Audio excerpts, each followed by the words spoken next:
Morning students, आज हम आपको बताएंगे भारत में मताधिकार, right to vote in India.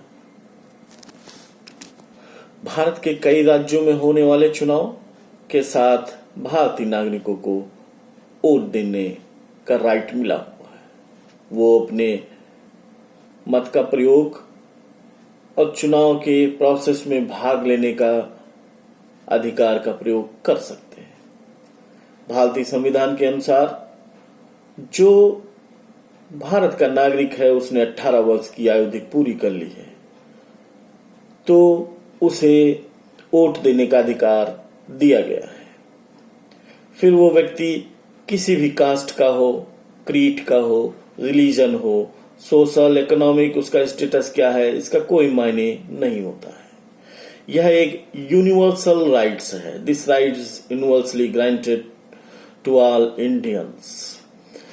एक वोटर्स के रूप में आप संविधान द्वारा निर्धारित कुछ अधिकारों और विशेषाधिकारों का प्रयोग कर सकते हैं। एक वोटर के अधिकारों की रक्षा भारतीय संविधान करता है। यह उन कंडीशंस को भी पूरा करता है जिसके तहत भारतीय नागरिकों को कुछ प्रिविलेजेस मिले हैं। यह एक फंडामेंटल राइट नहीं है, यह एक कानूनी अधिकार है। वोट देने का अधिकार विधिक अधिकार है। अब बात आती है कि so what are the rights granted to voters in India. पहली बात कि हु कैन वोट, कौन वोट दे सकता है। भारतीय संविधान के अनुसार 18 वर्ष से अधिक आयु के सभी भारतीय नागरिक जिन्होंने वोटर्स के रूप में अपना रजिस्ट्रेशन कराया है, वो वोट देने के लिए एलिजिबल है। इसके साथ वे व्यक्ति राष्ट्रीय, राज्य के चुनाव, जिले के साथ साथ स्थानीय सरकारी निकायों के चुनाव में भी भाग लेने के अधिकारी हैं, जब तक वो अयोग्य घोषित ना किए जाए। हर मतदाता को केवल एक वोट देने का अधिकार है। एक मतदाता उस निर्वाचन क्षेत्र में मतदान कर सकता है जहां उसने अपना पंजीकरण कराया है। योग्य एलिजिबल वोटर्स को उस निर्वाचन क्षेत्र में पंजीकरण कराना चाहिए जहां जिस क्षेत्र में वो निवास करते हैं, जिस पर उन्हें फोटो युक्त इलेक्शन कमीशन द्वारा पहचान पत्र मिला हुआ है, जारी किया गया है। अगर वो पंजीकृत नहीं है या मतदाता पहचान पत्र नहीं रखते हैं तो उन व्यक्तियों को चुनाव की प्रक्रिया में भाग लेने का अधिकार नहीं है और न ही अनुमति दी जाएगी। मतदान प्रक्रिया में जो व्यक्ति अयोग्य घोषित किए गए हैं उनके भी बारे में भारतीय संविधान में कुछ प्रावधान दिए गए हैं, जैसे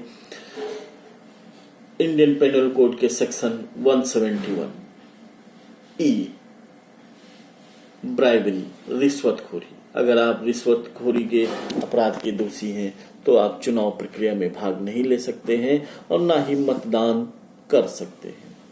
इसके साथ ही सेक्शन 171 एफ, जो चुनाव में व्यक्ति या अनुचित प्रभाव से संबंधित है, उसे भी वोट देने का अधिकार नहीं है।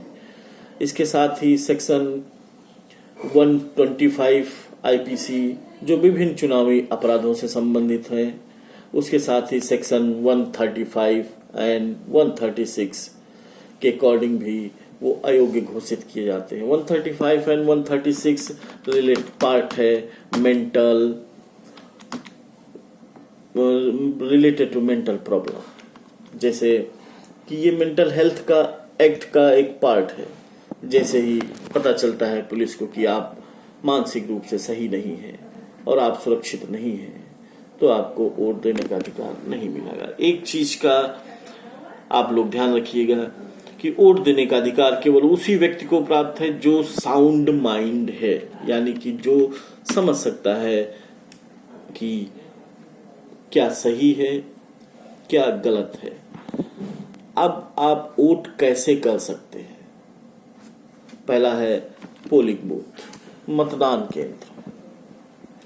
भारत में सभी मतदाता जो इलेक्शन प्रोसेस में पार्टिसिपेट कर रहे हैं वो मतदान केंद्र पर जाकर अपने वोट का प्रयोग कर सकते हैं, वहां वोट डाल सकते हैं। यह सुनिश्चित करने के लिए किया जाता है कि पंजीकृत जो रजिस्टर्ड वोटर हैं वो अपने मत का प्रयोग, अपने वोट का प्रयोग स्वयं करें। उसके मत का उपयोग किसी अन्य व्यक्ति द्वारा नहीं किया जा सकता है। और इसमें पोस्टल बैलेट स्पेशल केसेस के लिए होता है। Voting can be done by post which is known as postal ballot. Postal ballot are conducted for those individuals who are unable to visit polling booth in person due to certain reasons. ये उन व्यक्तियों के लिए है जो polling booth पर नहीं जा सकते हैं और कुछ विशेष व्यक्तियों के लिए होता है, जैसे कि जो चुनाव की ड्यूटी में है आमतौर पर उनके लिए प्रयोग किया जाता है। जो विदेशों में है, तैनात है, सशस्त्र बल के आर्म फोर्स के सदस्य हैं, उनके लिए होता है। उन व्यक्तियों को दिया जाता है जो प्रिवेंटिव डिटेंशन में है, वो व्यक्ति पोस्टल बैलेट के थ्रू अपने वोट का प्रयोग कर सकते हैं। नेक्स्ट है मताधिकार, यानी कि राइट टू वोट, जानने का अधिकार, राइट टू नो। सभी वोटर्स को उन कैंडिडेट के बारे में जानने का पूर्ण अधिकार है जो चुनाव प्रक्रिया में या चुनाव लड़ रहे हैं। यह अधिकार भारतीय संविधान, इंडियन कॉन्स्टिट्यूशन के आर्टिकल 19 के अकॉर्डिंग सभी वोटर्स को मिला हुआ है। यह अनुच्छेद वोटर्स को उम्मीदवारों के चुनाव के जो घोषणा पत्र हैं उनसे संबंधित जानकारी प्राप्त करने का भी अधिकार रखती है। उनका कुल इकोनॉमिक, साथ ही उनका क्रिमिनल रिकॉर्ड भी जानने का अधिकार रखती है कि उनका कोई आपराधिक रिकॉर्ड तो नहीं है, उन्होंने चुनाव प्रक्रिया में कितना पैसा खर्च किया है। इसके साथ ही एक और वोटर्स को राइट दिया गया है, राइट नॉट टू वोट, यानी कि वोट ना करने का अधिकार। मतदाताओं को वोट ना करने का अधिकार भी दिया गया है जो ईवीएम मशीन में दर्ज है, सिस्टम में दर्ज है। यानी कि उन्हें अगर कोई उम्मीदवार पसंद नहीं है, उसके आपराधिक रिकॉर्ड के बारे में उन्हें पता है और वो उनमें से किसी व्यक्ति को चुनाव में जिताना या चुनना नहीं चाहते हैं, तो वो इस बटन का प्रयोग कर सकते हैं, वोट ना करने के अधिकार का प्रयोग कर सकते हैं। इस तरह मतदाता वोटर्स जो इलेक्शन प्रोसेस में पार्टिसिपेट कर रहे हैं, यह चुनने के लिए अपने अधिकार का प्रयोग कर रहे हैं। वो चुनाव में लड़ रहे उम्मीदवारों को वोट नहीं देना चाहते हैं तो ऐसे प्रयोग कर सकते हैं। अब इसके साथ ही स्पेशल असिस्टेंस दिया जाता है सिक पर्सन्स के लिए, जो बीमार हैं, अनपढ़ हैं, उन मतदाताओं के लिए। चुनाव कोड में जो संहिता है उसके अकॉर्डिंग कहा गया है कि जो वोटर्स फिजिकली हैंडीकैप है या कोई ऐसी वीकनेस है कि वो वोट डालने में असमर्थ है, डाक के द्वारा, पोस्टल के थ्रू भी वोट नहीं डाल सकता है, वहां पर एक निर्वाचन अधिकारी वहां जाएगा और उसका वोट रिकॉर्ड करेगा। NRI and prisoners voting rights. NRI is a person who is an Indian citizen born in India but has migrated to another country for work, education, residence or any other purpose may be the reason behind this migration. वो व्यक्ति जो भारत के नागरिक हैं लेकिन भारत में नहीं रह रहे हैं, 6 महीने से ऊपर वो अधिक समय से वो विदेश में रह रहे हैं, तो ऐसे व्यक्तियों को मत देने का अधिकार पहले प्राप्त नहीं था, लेकिन अब सन 2010 से संशोधन करके जो NRI हैं उनको भी वोटर्स के रूप में रजिस्टर्ड कराने के लिए रजिस्टर करा सकते हैं अपने आप को, वोट दे सकते हैं और चुनाव की प्रक्रिया में भाग ले सकते हैं। लेकिन जो प्रिजनर्स हैं उनको अपने वोट देने का अधिकार नहीं है। प्रस्तावित वोट, टेंडर्ड वोट्स, यह एक ऐसे व्यक्ति पर लागू होता है जो खुद को वोटर्स डिक्लेयर करता है और वो पोलिंग बूथ पर वोट डालने जाता है, परंतु जब वो वहां पहुंचता है तो उसे पता चलता है कि उसका वोट किसी अन्य व्यक्ति ने डाल दिया है। जब वो इस बात का साक्ष्य, प्रूफ, एविडेंस इलेक्शन कमीशन के सामने प्रस्तुत कर देता है, प्रिसाइडिंग ऑफिसर के समक्ष प्रस्तुत कर देता है कि उसने अपने वोट का प्रयोग नहीं किया है, तो उसे दोबारा उसे वोट डालने का अधिकार दे दिया जाता है और उसका वोट अलग से रिकॉर्ड किया जाता है, अलग से रखा जाता है। हमारे सुप्रीम कोर्ट ने इन मामलों में, कुछ मामलों में सूचना के अधिकार की स्वतंत्रता के बारे में बताया है, उसका नेचर क्या है, उसकी लिमिटेशन क्या है। उन्हीं में से हम एक केस के बारे में बात करेंगे, Rajnarayan versus state of Uttar Pradesh. इसमें ये 1975 का मुकदमा है। 20 मार्च 1974 को इलाहाबाद के हाई कोर्ट ने के जज के खिलाफ निर्णय के खिलाफ एक अपील की गई, जिसमें कहा गया कि उत्तर प्रदेश सरकार द्वारा किसी भी विशेषाधिकार का दावा का प्रयोग नहीं किया जा सकता। ब्लू बुक के लिए यूपी सरकार से जवाबदेही और पुलिस अधीक्षक रायबरेली उत्तर प्रदेश से कुछ दस्तावेज तलब किए गए। हाई कोर्ट के कुछ न्यायाधीशों के आदेश जो हुए, हाई कोर्ट के एक जज ने अपना निर्णय दिया कि जो डॉक्यूमेंट हैं इनके कुछ सेट्स हैं जिनके प्रिविलेजेस के बारे में क्लेम नहीं किया जा सकता। पहला सेट होता है ब्लू बुक, अर्थात जब रायबरेली का इंदिरा गांधी के दौरे के कार्यक्रम की सुरक्षा व्यवस्था के बारे में एक डॉक्यूमेंट है।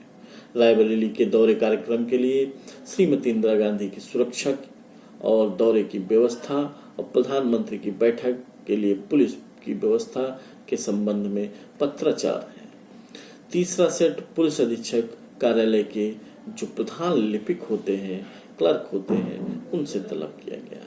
इस तरह से कहा जा सकता है कि कुछ ऐसे डॉक्यूमेंट्स हैं जिनके बारे में हम जानने का अधिकार नहीं रखते हैं। जानने के अधिकार के रूप में जैसे सुप्रीम कोर्ट ने कहा कि राइट टू नो, कि every person has a right to know, सब जान सकता है। इसमें एक आता है कि फ्रीडम ऑफ डिस्कशन, यानी जिसमें प्रत्येक वोटर्स का ये राइट है कि वो लोकतांत्रिक समाज में समाज के सदस्यों को पर्याप्त रूप से सूचित किया जाना चाहिए, जिसमें शामिल मूल सिद्धांतों में जानने का अधिकार है। यानी कि इलेक्शन कमीशन के जितने भी उम्मीदवार हैं उनसे डिस्कशन करने का, चर्चा करने का प्रत्येक वोटर्स का राइट है, वो उनसे कर सकता है।